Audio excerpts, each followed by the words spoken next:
دمشق کے نوا میں ایک زمیندار خالد بن نعمان اپنی وسیع زمینوں اور شان و شوکت کے لیے مشہور تھا۔ اس کے کھیتوں میں زیتون، انگور اور انجیر کی فصلیں لہلہاتی تھیں، اور اس کے ہزاروں مزارعین اس کی زمین پر کام کرتے تھے۔ خالد ایک ذہین اور دوراندیش شخص تھا، مگر وقت کے ساتھ ساتھ اس کے دل میں غرور اور تکبر بڑھنے لگا۔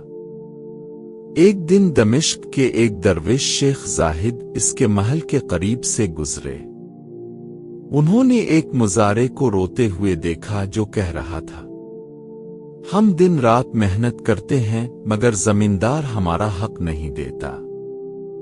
زمین کی پیداوار بڑھتی ہے مگر ہماری حالت نہیں بدلتی۔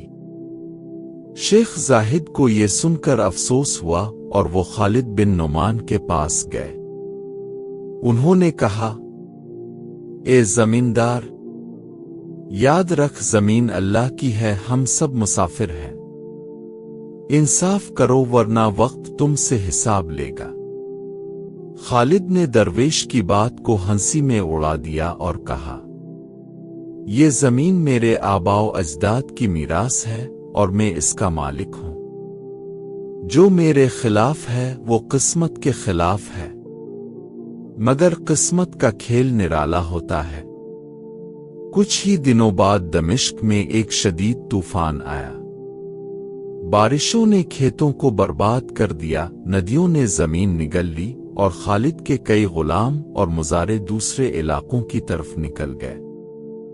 جن زمینوں پر وہ اپنی حکمرانی جمانا چاہتا تھا، وہی زمین اس کے ہاتھ سے نکلنے لگی۔ مایوس ہو کر وہ شیخ زاہد کے پاس گیا اور بولا، اے درویش، میں نے تمہاری نصیحت نہ مانی اور میرا سب کچھ چھن گیا۔ اب میں کیا کروں؟ درویش مسکرائے اور کہا، اب بھی دیر نہیں، زمین پر حق کے ساتھ حکومت کرو، لوگوں کے ساتھ انصاف کرو، اور سیکھو کہ اصل بادشاہت دلوں میں جگہ بنانے میں ہے، زمین پر قبضہ جمانے میں نہیں۔ خالد نے اپنی زندگی بدل دی۔ اس نے مزارعوں کی حالت بہتر کی، ان کے حقوق دیے، اور دمشق میں ایک خیراتی خانقاہ قائم کی۔ جلد ہی اس کی زمینوں میں برکت واپس آ گئی، اور وہ تاریخ میں ایک نیک زمیندار کے طور پر یاد کیا جانے لگا۔ نتیجہ: طاقت اور زمین عارضی چیزیں ہیں، مگر انصاف اور نیکی ہمیشہ زندہ رہتی ہے۔